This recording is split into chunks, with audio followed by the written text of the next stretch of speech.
பாதியை பூஜை பெற வேண்டுமே, நேரமே கடந்து விட்டது. இப்பொழுதே சென்று அருகினில் அவர் பாத பூஜையா செய்து விடலாம்.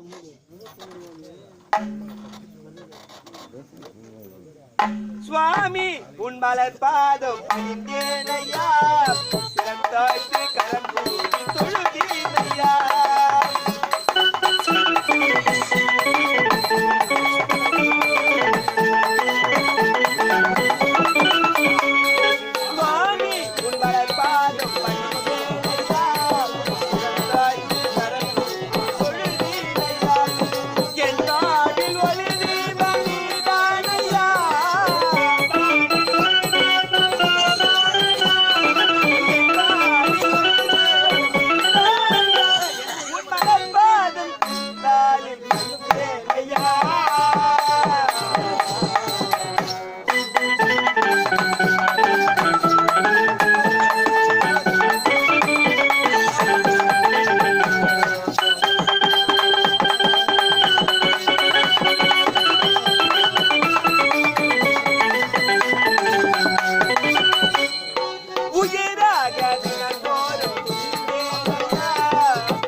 செய்யவே கூடாது. ஆகையினால் அவர் மடியில் சிறிது சயனித்துக் கொள்ளலாம்.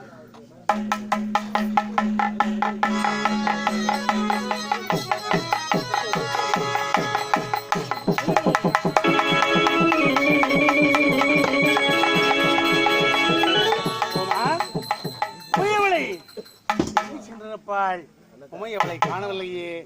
உமா பார்வதா, பார்வதா, பார்வதா, பார்வதா,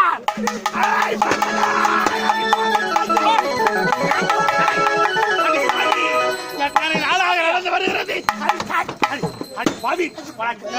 நாளாக இந்த கள்ளக்காதல் நடந்து வருகிறது. எனது வீடாடு படி சொல்ல வேண்டும்.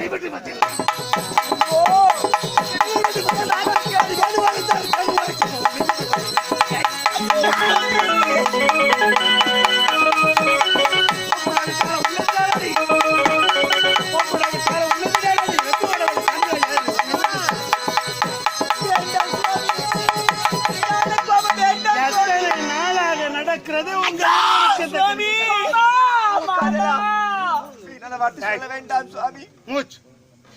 சுவாமி, நீங்கள் தான் இந்த அமர்ந்து கொண்டிருக்கிறீர் என்று பாதபூஜை செய்தேன் சுவாமி.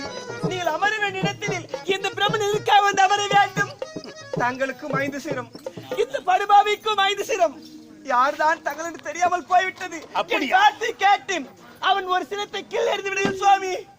ஆம், நான் படியளக்கம் போகும்பொழுது நாதா, தங்களுக்கு 5 சிரத்தோடு நீங்கள் எனக்கு பஞ்சமுகமாக காட்சி அளிக்க வேண்டும் என்று உரைத்தாடி. அதனால் நான் சென்றேன். படியளந்து விட்டு வரும் வேளையில் இவனுக்கு 5 சிரம், எனக்கு 5 சிரம். அதனால் நான் தான் வந்து அமர்ந்து கொண்டிருக்கிறேன் என்று தவறான முறையில் அவனுக்கு பதிபூஜை செய்து விட்டார். ஆமாம் சுவாமி. அப்படி என்றால் அவர் சிரத்தை வந்து கீழே எறிந்து விட்டார்கள். ஓ, எனக்கு இருப்பது 5 சிரம். அதனால் அவருக்கு 4 சிரம் நான் இருக்க வேண்டும். ஒரு சிரத்தை கிள்ளி எறிந்து விட்டால் அவன் யார் என்று தெரிந்து கொள்ள முடியும். அவனுடைய சிரத்தை பிரம்மா, மாமா, அவனுடைய சிரத்தை எப்போதே கிள்ளி எறிகிறேன். மாமா, எந்த தவறு செய்யாத என் சிரத்தை நீங்கள் கிள்ளி எறிய போகின்றீர்களா? வேண்டாம் மாமா, நீங்க தவறாக எண்ண கொண்டு இருக்கின்றீர்கள். நான் எந்த தவறு செய்யவில்லை. என் சிரத்தை கொய்ய வேண்டாம். விட்டு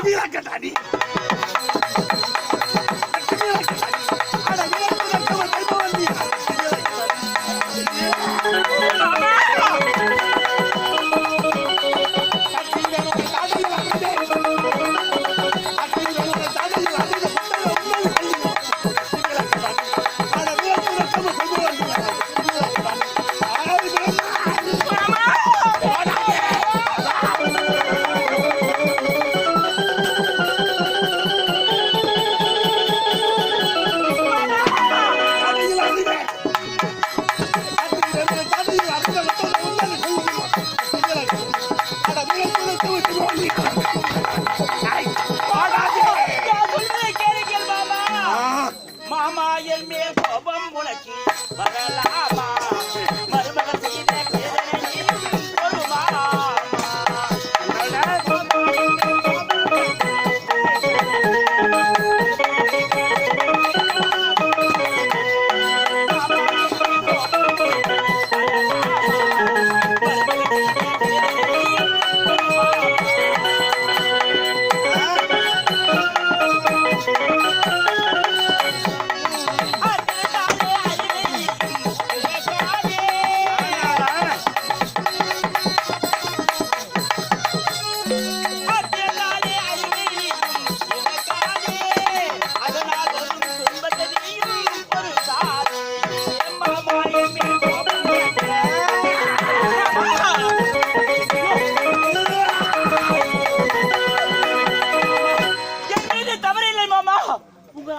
செல்லலாம் இழுத்தார் வந்தீரே தவிர மாமி எப்போது இங்கு வந்தார்கள் அவர்கள் எப்படி என் மலை மீது சரித்தார் என்று எனக்கு தெரியாது மாமா. அடப்பாவி, கசங்கிய மலராக கடிப்பட்ட கனியாக சிறந்த ஓவியமாக போகிறாய். எப்பொழுது அவருடைய கைகள் பட்டேன். அதனால் உன்னை விடுவேனா? உன்னை விடவே மாட்டேன் நான்.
மாமா ஏன் படைத்தாய் என்னை புவிதலிலே